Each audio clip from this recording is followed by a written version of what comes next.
Bismillahirrahmanirrahim. Assalamualaikum warahmatullahi wabarakatuh. Kami dari kelompok 3 ingin mempresentasikan tentang kebijakan dan pelaksanaan pembelajaran bahasa Inggris untuk SD di Indonesia yang beranggotakan pertama ada Syaili Alfi Rahmatin, Eva Musdalifah, dan saya sendiri Yunika Malegianasari. Untuk slide pertama akan dibacakan oleh Kak Saili. Baik, terima kasih Kak Yuni. Bahasa Inggris sebagai bahasa asing di Indonesia mulai menjadi perhatian khususnya di area pendidikan dasar sejak awal tahun 90-an yang didasari atas kesadaran pentingnya mempelajari bahasa Inggris sedini mungkin untuk bisa turut bersaing di dunia yang semakin modern dan global. Kesadaran tersebutlah yang akhirnya membuat pemerintah mengeluarkan kebijakan melalui Departemen Pendidikan dan Kebudayaan Republik Indonesia atau Depdikbud RI nomor 0487/1992 bab 8 yang menyatakan bahwa SD dapat menambahkan mata pelajaran dalam kurikulumnya atau Kulsum 2016. Kebijakan tersebutlah yang akhirnya mendasari masuknya mata pelajaran bahasa Inggris sebagai bagian dari muatan lokal di sekolah dasar. Lalu di sini ada prosiding seminar nasional implementasi Merdeka Belajar berdasarkan ajaran Taman Siwa Yogyakarta 7 Maret 2020. Seiring kesadaran masyarakat akan penting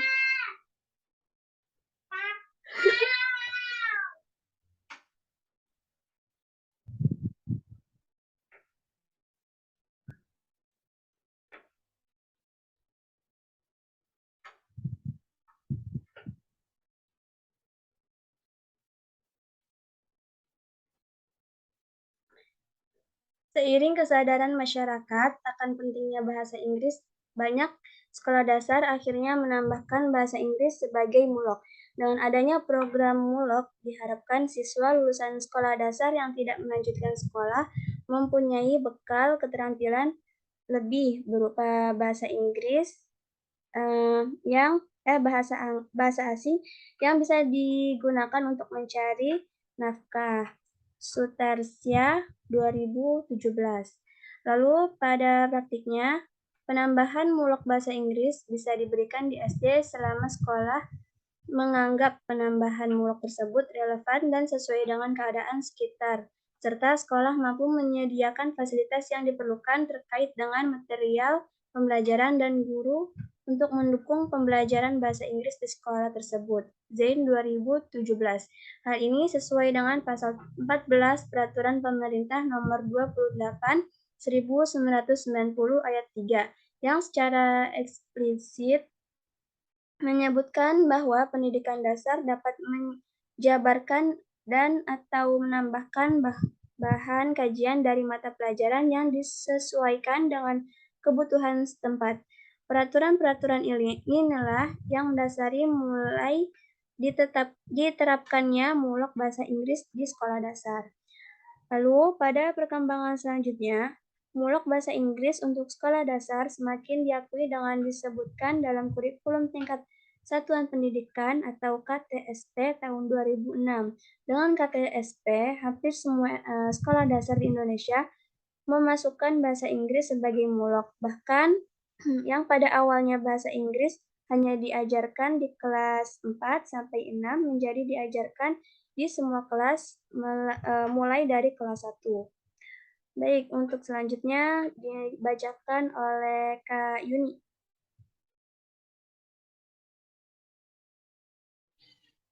Ya, baik. Terima kasih Kak Saili. Untuk selanjutnya, ada perubahan yang drastis terhadap posisi mulok bahasa Inggris di SD. Kemudian terjadi pada tahun 2012 ketika pemerintahan berencana untuk mengganti KTSP dengan kurikulum 2013. Kurikulum yang baru ini disusun berdasarkan semangat untuk melaksanakan program pendidikan yang lebih demokratis. Ini menurut Zain tahun 2017. Lalu kurikulum 2013 lebih mengedepankan model pendidikan yang setara dan berpusat pada peserta didik untuk bisa lebih terlibat dalam proses belajar. Kurikulum ini lebih mengedepankan hak kebebasan belajar, namun tetap menjunjung tinggi nilai-nilai agama, budaya, dan keberagaman nasional. Lalu dengan rencana diterapkannya kurikulum 2013, banyak ahli yang berpendapat bahwa pendidikan dasar seharusnya lebih berfokus pada perkembangan karakter anak melalui nilai-nilai agama dan budaya yang telah menjadi norma di negara Indonesia. Pandangan inilah yang kemudian mengubah struktur pendidikan dasar, di mana sebelum anak-anak harus lebih ditekankan pengajaran mengenai nilai-nilai agama dan budaya negara sebelum mereka terekspos oleh budaya asing atau budaya bahasa Inggris. Selanjutnya, Kak Saili.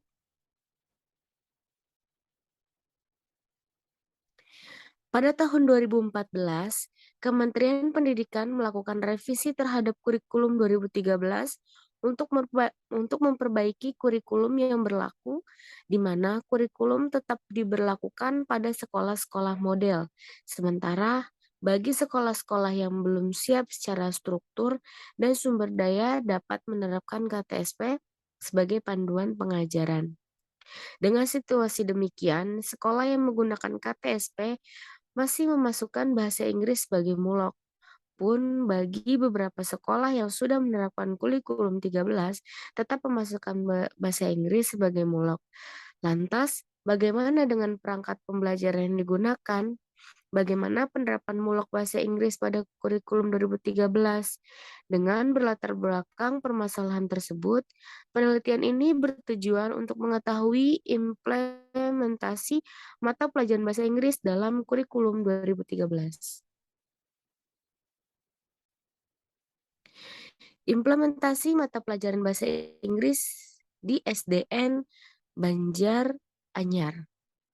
Kurikulum yang dipakai untuk sekolah tersebut sesuai dengan tuntutan kurikulum yang diberlakukan pemerintahan untuk kurikulum SD. Hanya saja di SD Banjar Anyar ini tetap melaksanakan mulok pembelajaran bahasa Inggris mulai dari kelas 5, meskipun saat ini dalam peraturan, dari kelas 4, peraturan pemerintah tidak menjelaskan secara detail status mata pelajaran bahasa Inggris pada kurikulum 2013 di setiap satuan sekolah, khususnya tingkat sekolah dasar. Oke, untuk slide selanjutnya akan dipresentasikan oleh Kak Eva. Baik, terima kasih Yuni. Baik, saya lanjut. Selanjutnya ada dikaitkan dengan Permendikbud nomor 60 tahun 2013 tentang kerangka dasar dan struktur kurikulum sekolah dasar atau madrasah ibtidaiyah. Dapat kita dapatkan kesimpulan yang jelas bahwa memang posisi atau status mata pelajaran bahasa Inggris di SD belum disebutkan sebagai muatan lokal atau ekstrakurikuler. Dengan demikian, dapat disimpulkan bahwa posisi mata pelajaran bahasa Inggris diserahkan secara mutlak kepada kondisi masing-masing sekolah. Atas dasar hal tersebutlah, kemudian sebagian SD masih memasukkan bahasa Inggris sebagai bagian dari mulok, termasuk SDN Banjaranyar. Dan karena sekolah memiliki wewenang untuk menentukan sendiri pola pengajaran di sekolah. Berdasarkan pengamatan yang terjadi di lapangan, masih banyak yang harus ditingkat dalam pengembangan kurikulum 2013, khususnya tentang penghapusan mata pelajaran bahasa Inggris sebagai muatan lokal. Penghapusan ini mengakibatkan ketidakjelasan posisi bahasa Inggris untuk tingkat SD, sehingga terjadi perbedaan isi pelajaran antara sekolah satu dan yang lain. Masalah yang juga timbul dari penghapusan ini adalah hilangnya dukungan fasilitas pembelajaran yang baik untuk mata pelajaran yang baik.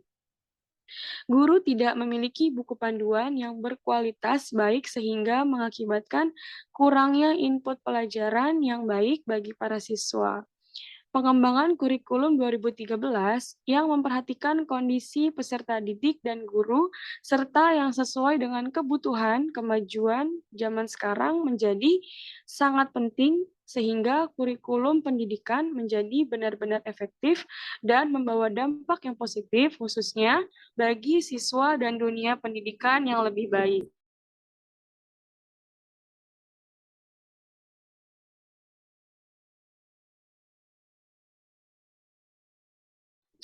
Baik, selanjutnya kesimpulannya, bahasa Inggris sebagai bahasa asing di Indonesia perlu ditingkatkan penguasaannya, khususnya bagi para siswa yang masih dalam jenjang pendidikan dasar dan menengah.